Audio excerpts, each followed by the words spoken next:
challenging cases, I guess, that that you've come across, Sylvia? Yeah.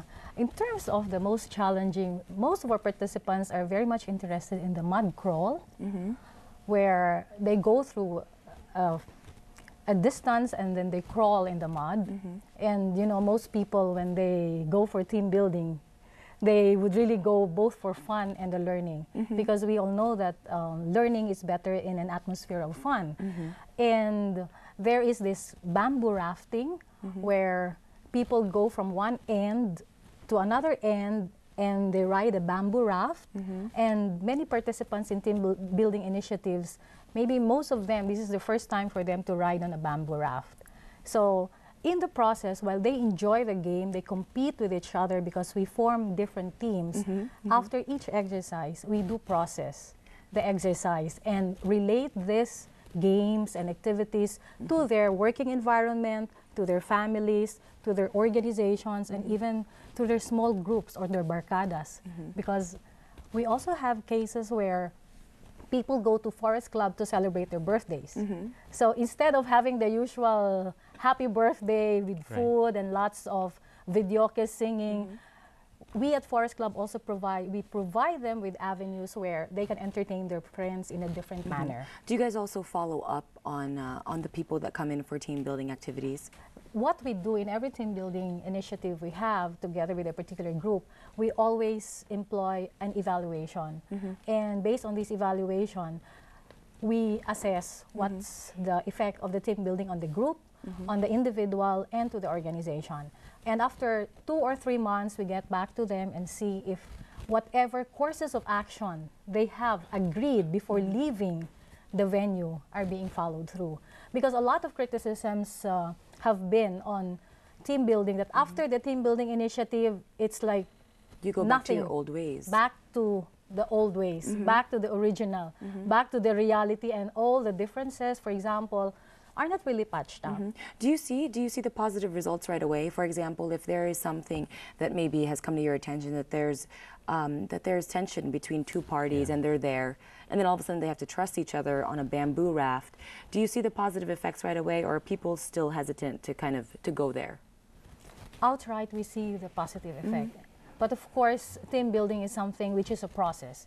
It doesn't happen really overnight, especially in an organization or in a group where people have worked there from 1 year to 20 years. So there's a big difference in terms of residency or tenure of work. So there are many cases where disagreements happen, but in the team building initiative, they get the time to pour things out in a non-threatening environment, and they open up. Are there certain things that maybe people in the company, some of the executives in the company should do to follow up on the team building exercises afterwards? Do you guys also give them, as part of the evaluation, you also give them something to, a menu afterwards? This is what you should do right after. Yes, definitely. Yeah. So after a team building exercise, we actually have a, depending on the engagement, we actually have an evaluation report of what has happened, what transpired, and areas, recommendations for the organization. Also, on that bit that Sylvia talked about, yes, team building is a process, but what's fulfilling about the work is that sometimes you see the transformation right there. You see that people who haven't been talking in the organization for quite some time actually have a breakthrough, and that they begin communicating more. Sometimes tears flow, and that's the most fulfilling part of the work. There's drama also involved. Right. That's, does it happen, now I have a question, does it happen more on a certain activity? For example, the bamboo, is the bamboo activity, does that spur the emotions a little bit more than the other ones? Or is there one that's known in Forest Club for having that trigger? I mean, it's not really relating a particular game to this outpouring of tears and mending whatever differences they have. But it's more of the activity which is packaged as part of the whole program. Because there are certain discussions and bus groups, sessions, where all these differences come out.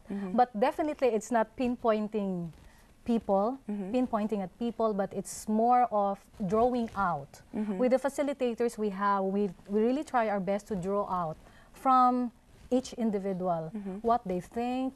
For example, if the issue is building harmonious relationships, what they would think in terms of creating such environment. But at the same time, the team building activity really provides opportunities for an organization, for that matter, to discover what are the other talents people have. It puts value to the initiative. We discover what are the strengths and weaknesses of people in the organization.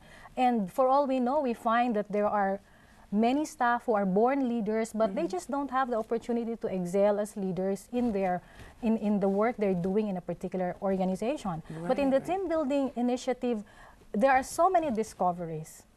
So the strengths, the weaknesses, the capacities, and other competencies of staff really go, we see them.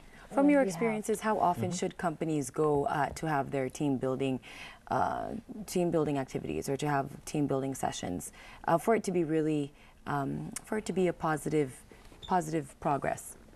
It really depends on the setup of the organization. We have a lot of young companies now in the BPO industry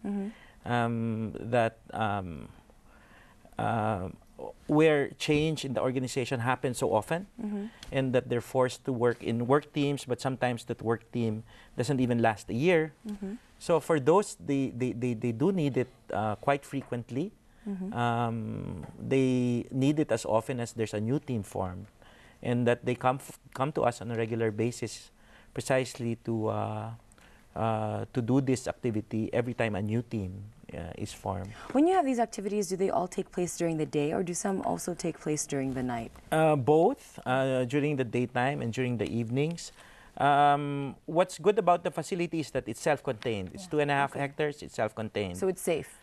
Right. Right. And then if you hit like 45 people, and then the entire place is closed just for that organization. Okay. So that's why if there are sessions where you need one-to-one talks between individuals, there are a lot of areas to do that, and you have the privacy to do it, and to really feel, you know, open and uninhibited, precisely because you have the place all to yourselves. Now we touched about this. I don't know how comfortable you are disclosing the costs of having team building activities, but you did mention there are 3 tiers of service, and I'm sure that, I mean, to a certain extent, how much damage would these activities do to a company? We actually price ourselves, Ginger, to be very affordable. We wanted to be the affordable alternative. So, for instance, an overnight stay with us, just to use the facilities, overnight accommodations, and 3 buffet meals and snacks would probably cost you about 1,400 pesos per person. Per person, okay. And then, of course, the price increases depending on the other services that you want to avail of. Right. Okay. So if you want to use the team building facilities, you add a little bit more. And then if you want Sylvia to get involved in the activity, we add a little bit more as well. All right, and I mean, but aside, you mentioned earlier also, Sylvia, that aside from just targeting the workforce, you also have family team building activities. Is that priced the same as well, or is it just per family? How does that work? Per individual basis. Per individual as well. Right. So sometimes organizations come to us just for a day, because we're so close to Manila. It's we're like an hour and a half away from Makati. Some people just come to us for a day, and that would cost you about 750 pesos. Meals, including all the activities, about 750. Very nice. Very